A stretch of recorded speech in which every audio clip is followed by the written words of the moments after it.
मित्रांनो नमस्कार. मी वैद्य रुपेश साळुंखे, अतिवृत्त मल्टीस्पेशल आयुर्वेद सेंटर टिळकवाडी बेळगावी मधून आणि आपण आपल्या चिकित्सालयात आयुर्वेदा फर्स्ट या उपक्रमांतर्गत विविध आजारांसाठी शिबिरं घेत असतो आणि या मागचा मूळ उद्देश जो आहे तो फक्त आयुर्वेदाचा प्रसार व्हावा.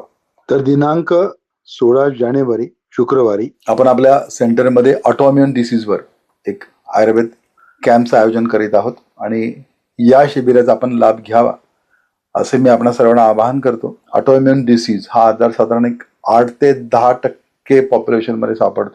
म्हणजे प्रत्येकी 100 मध्ये एक 10 लोक किंवा प्रत्येकी 10 मध्ये एखादा तरी व्यक्ती या आजाराने ग्रस्त असतो. आणि या आजारासाठी खरं तर प्रचलित शास्त्रामध्ये जास्त प्रभावी औषधं नाही आहेत. लक्षणं कमी झाली म्हणजे हा आजार बरा झाला असं गृहीत धरणं चुकीचं आहे. पण आयुर्वेदामध्ये मात्र याच्यासाठी खूप प्रभावी आयुर्वेदिक औषधं आहेत, पंचकर्म आहेत, पथ्यापथ्य, योग थेरपी. जर असं सगळं व्यवस्थित जर आपण त्याचा समन्वय साधला तर नक्कीच हे ऑटोइम्युन डिसीज बरे होतात. रुमॅटॉइड आर्थरायटिस की ज्याच्यामध्ये आर एफ फॅक्टर पॉझिटिव्ह असतो आणि या आजारामध्ये सांध्यांच्या ठिकाणी वेदना असतात, सूज असते. सांध्यांच्या ठिकाणी एक विशिष्ट स्टिफनेस असतो आणि हा stiffness especially early morning hours जास्त असतो. दैनंदिन हालचाली हळूहळू मंदावतात, अंगात जडपणा असतो, आळस असतो, कणकण आल्यासारखे वाटते या रुग्णांना, सतत जडपणा असतो शरीरामध्ये. तर अशा व्याधीसाठी खरं तर आयुर्वेदामध्ये खूप प्रभावी औषधं असतात.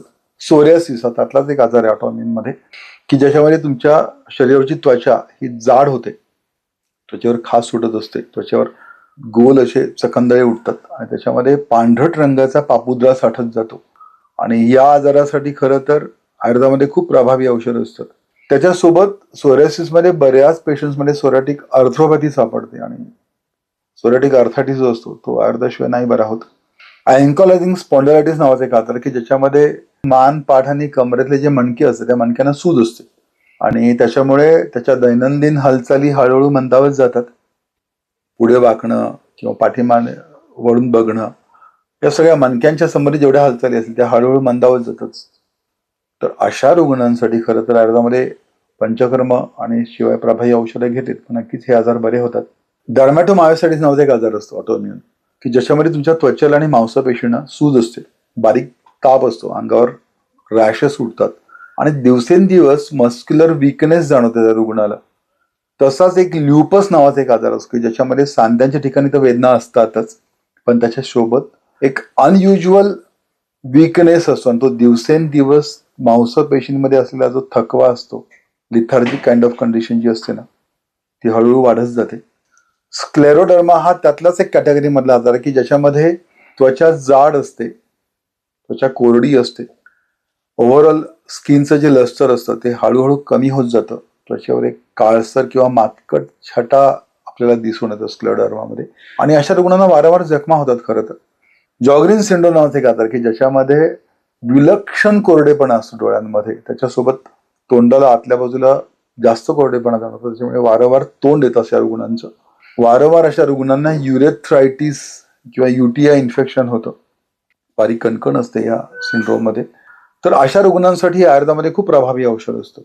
क्रॉन्स डिसीज नावाचा एक आजार असतो जो मोठ्या आतड्याशी संबंधित असतो, त्याच्यामध्ये आयबीएस सारखी लक्षणं असतात. म्हणजे सरक्त सकफ मल प्रवृत्ती, म्हणजे तुम्हाला जी शौचाला जो मल पास होतो त्या मलासोबत रक्तही जातं आणि चिकट स्त्यान असा कफ हा शौचावटे बाहेर पडत असतो कारण की मोठ्या आतड्याला जखमा असतात.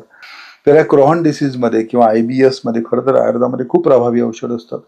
त्याच्यासोबत एक ऑटोइम्युन हिमोलिटिक अॅनेमिया नावाचा आजार असतो की ज्याच्यामध्ये जरी रुग्णाला हेमॅटेनिक टॉनिक्स दिले तरी सुद्धा त्याचं वारंवार रक्त कमी होत असतं, HB पर्सेंटेज कमी असतं आणि अशा आजारामध्ये सुद्धा आयुर्वेदामध्ये खूप प्रभावी औषध असतात.